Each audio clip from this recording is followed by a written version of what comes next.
Okay. Yep. Right, Dad. Yes. Tell me about that. Why are you cupping your hands to your ears like that? Can you tell me more about the Epic of Gilgamesh? Because I find it fascinating. Yes.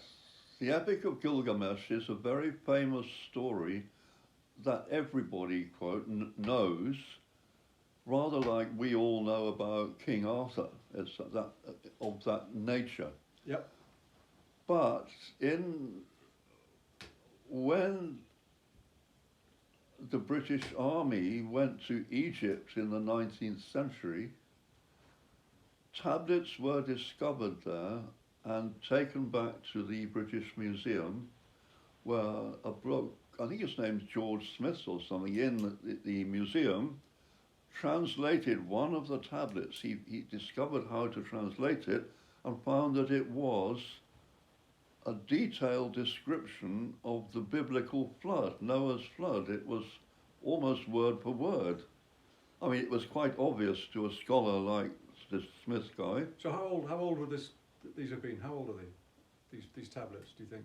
Do they know how Nobody really knew. They were obviously thousands more. 2000 BC? 8000 BC? Around in the, roughly speaking, 2000. Actually, if you look at history, Yep. there was a vogue for burning manuscripts, the Alexandrian Library. Yeah. Christianity tried to destroy mythology throughout the world because they felt it threatened Christianity itself. They were quite right, incidentally. But it's very sad for people who wanted to know something else. Okay, so that's the age of them. So can you go back to telling us what he found from those tablets, the story that he found from those tablets? He found a word for word, almost like it appears in the Bible. There it was on these tablets. Wow. Yeah.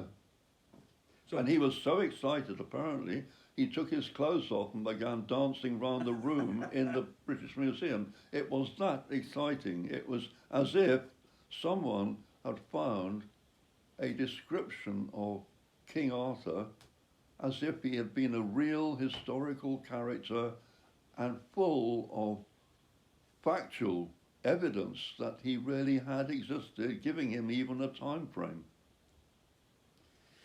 Okay? So, yes, so you're going to tell us about the story of Gilgamesh. The story of Gilgamesh is that he apparently had the droit du seigneur over the women in wherever he lived. I can't remember. Persia? Or something. I can't remember off the top of my head. But wherever he lived, the women complained to the goddess or the priestess that Gilgamesh had to have sex with them before they could have sex with their husbands. And they complained about this. And as the story goes, she asked the gods what to do about it, and they told her what to do. She made a copy of Gilgamesh out of clay and threw him into the stars, which is an allusion, of course, to that Gilgamesh was a god. And the analogy is with Adam in the Garden of Eden, who was also made of red clay. She threw this man, Enkidu, into the sky. He was made of red clay, and... Hang on. She made... Who was the goddess? What was the name? Can you remember her name? Can't remember. Okay, so she made a clay image of... You just said Enkidu, not Gilgamesh. Well, basically, it turns out at some point in the narrative that she really fancies Gilgamesh because he was incredibly beautiful.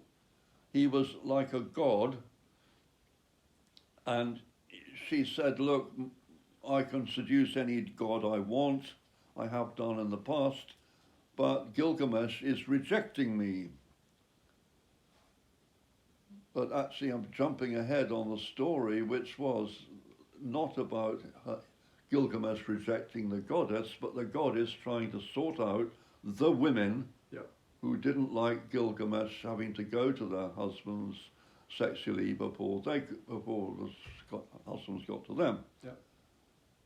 And she got round it in the story is by creating an image of Gilgamesh as a man made of red clay, and obviously not a god, but she threw him into the sky and he became the planet Mars. And then, as the story goes, that actually the gods who were the stars, they didn't like him. They said he's mucking us about and he's upsetting the way we live, which is another long story, very, very interesting story. But anyway, they said, look, get rid of him. And so she sent a very beautiful woman up to seduce him, which she did. And then she said, look, if you want to go on shagging me, come back to the earth. And so he did, and then they cut off his hair and turned him into a proper man. A captured god, really. So, just sorry to stop you again, but when you talk about Gilgamesh, you say he's 2/3 god, 1/3 man. So at this stage, what is he now? Is that what he is now? At this stage? Who is Gilgamesh now? That is a fundamental philosophical point. Yeah, okay. Because the whole story is that Enkidu and Gilgamesh and Enkidu. Are they twins, friends? What are they? Well, they had a fight. Where does Enkidu come from? Sorry, Enkidu is this man that she made out of clay. Right, who became Mars? He came down to the earth seduced by the woman. Yeah.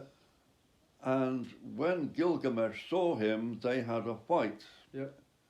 And they made great friends. They bonded over their fight. And they went on a quest to kill a monster to sort out the woman problem. So you have the women have got a problem. The solution was making a facsimile of Gilgamesh, bringing down to the earth, letting them fight. They fight, they go off and kill the monster. The monster? Where's the monster? Who knows? It is the monster. He's just a monster? No, he is. Everybody knew who he was. Yeah. And he was causing havoc with this monster, was he, somewhere? Well, they said the real reason why Gilgamesh has to shag all the women first is because the monster makes him do it. Oh, right. Okay. So they went off and killed the monster. Right. But? Well, then the gods said, you shouldn't have killed the monster. That was very naughty. One of you's got to die. Now, Gilgamesh should have died, but he didn't. Enkidu had to die. Enkidu took the rap.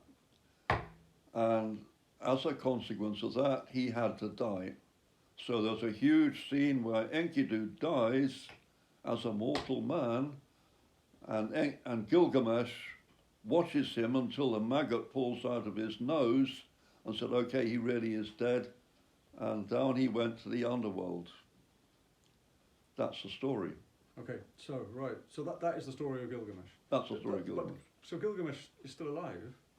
And in what state is he? Mortal, immortal? Difficult to answer? Well, now you're asking me my opinion. Of course. This is and my opinion, in my opinion, yeah. The real story of Gilgamesh is slightly different. Right. From the point of view of history, looking at history, there was a curious event about 13,000 years ago in the history of the world. Actually, it began an ice age or something, but the myth goes that this egg arrived from space, or there was this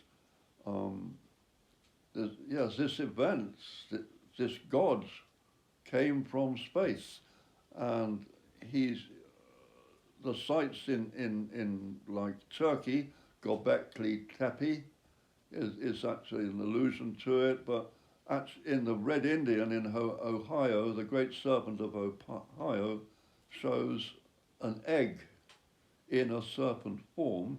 That same motif is the basis of Avebury that we have here, is that the egg inside the serpent. And for me, the serpent is time. That is astrological time, that going back through the ages, and the illusion is that this time god, or this god appeared out of time, crashed into the earth, became a god, became boss of the earth, if you like, and affected everybody and started a new race of men. And then if that's a new race of men, then who were the old race? And looking at the Persian famous bas-relief with a lion jumping on a bull, that fits into history quite neatly, that if the bull people are the original people from Africa, and this new race is lion people, and they fought, basically beginning about 11,000 BC. There's a lot of,